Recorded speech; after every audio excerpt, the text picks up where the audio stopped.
So let's say, for example, this is your set of teeth and you've just had your fixed brace fitted, and one of these small components here, let's take for example this bit here, is becoming uncomfortable on your cheek. How do you apply the orthodontic wax to make that comfortable? Well, what I suggest doing first is pick up your orthodontic wax, make sure you've got enough in there.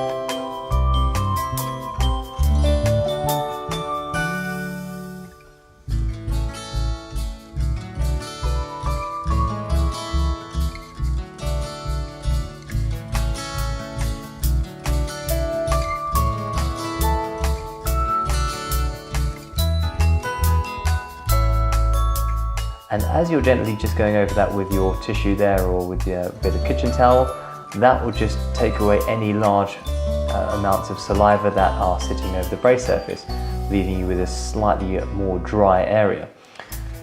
The reason why I say that is because the orthodontic wax tends to be a lot more effective when it's applied to a dry surface.